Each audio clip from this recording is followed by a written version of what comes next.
بسم اللہ الرحمن الرحیم۔ آج کی ویڈیو کا آغاز میں حضرت ابراہیم بن ادم رحمۃ اللہ تعالیٰ علیہ کے ایک واقعے سے کرنا چاہتا ہوں۔ حضرت ابراہیم بن ادم رحمۃ اللہ تعالیٰ علیہ، ایک دفعہ کسی نے آپ سے پوچھا کہ حضور آپ کبھی خوش ہوئے ہیں، زندگی میں بڑے خوش ہوئے ہو؟ تو آپ فرماتے ہیں کہ زندگی میں 2 مرتبہ بہت زیادہ خوش ہوا۔ کسی نے پوچھا حضور کب خوش ہوئے تھے؟ آپ فرماتے ہیں ایک مرتبہ میں غسل کر کے میں پاک ہو کے آ کے بیٹھا، کپڑے تبدیل کر کے، اور ایک بندہ آیا، اس نے میرے اوپر جو ہے نا وہ گندا پانی ڈال دیا، میرے کپڑے بھی گندے ہو گئے، میرا جسم بھی گندا ہو گیا۔ اس وقت میں بہت زیادہ خوش ہوا۔ اس وقت میں نے اپنے نفس سے کہا کہ ہاں سنا اب خوش ہے۔ اس وقت میرے نفس نے مجھے ابھارا کہ اس کو میں تھپڑ رسید کروں، میں اس کے ساتھ غلط کروں، مگر میں نے اپنے نفس کی مخالفت کی اور میں نے اس کو مارا نہ، بلکہ میں زندگی میں سب سے زیادہ خوش ہوا کہ میرے نفس کو سب سے زیادہ تکلیف تب ہوئی تھی۔ اور ایک مرتبہ میں ایسے ہی کھڑا تھا رستے میں، اور ایک بندے نے آ کے زناٹے دار تھپڑ رسید کر دیا مجھے، اور میں تب بڑا خوش ہوا۔ اس لیے خوش ہوا کیونکہ میرے نفس کو تکلیف ہوئی تھی نا، تو میں نے اپنے نفس کو قابو کیا، میں نے اچھے اخلاق کا مظاہرہ کیا۔ اس نے مجھے تھپڑ مارا مگر میں نے آگے سے اسمائل پاس کی۔ تو دیکھیں یہ اللہ والے کتنے کمال کے لوگ ہیں جن کے بارے میں اللہ قرآن پاک میں فرماتا ہے کہ الا ان اولیاء اللہ لا خوف علیہم ولا هم یحزنون، کہ اللہ کے ولیوں کو کوئی ڈر خوف نہ اس جہان میں ہے نہ آنے والے جہان میں ہوگا۔ ٹھیک ہے، مگر یہ بنے کیسے؟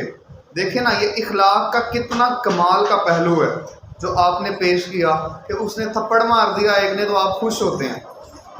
تو کیا یہ نبی پاک صلی اللہ علیہ وسلم کی سیرت نہیں ہے کہ کوئی جے گالیاں دے وے جواب وچ مسکرا دینا، دعاواں دینیاں سبنوں اے عادت مصطفیٰ دیے صلی اللہ علیہ وآلہ وسلم۔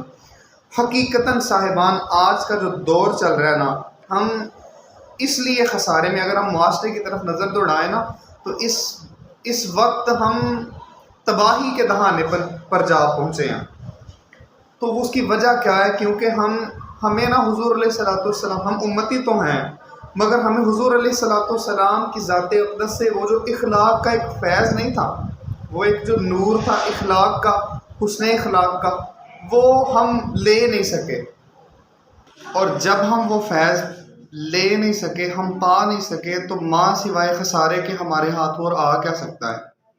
آج آپ دیکھتے نہیں ہیں اولادیں اپنے والدین کی عزت کرنا بھول گئی ہوئی ہیں، طلباء اپنے اساتذہ کا احترام کرنا چھوڑ چکے ہیں، ہمسایوں کے حقوق پامال ہو چکے ہیں، حقوق العباد کی دھجیاں اڑا دی گئی ہیں، اور اس کی ایک ہی وجہ ہے اور وہ ہے اخلاق۔ حسن اخلاق ہم میں سے ختم ہوتا جا رہا ہے۔ پچھلے وقتوں میں کہتے تھے کہ پرانے دور جو تھے نا وہ اچھے تھے،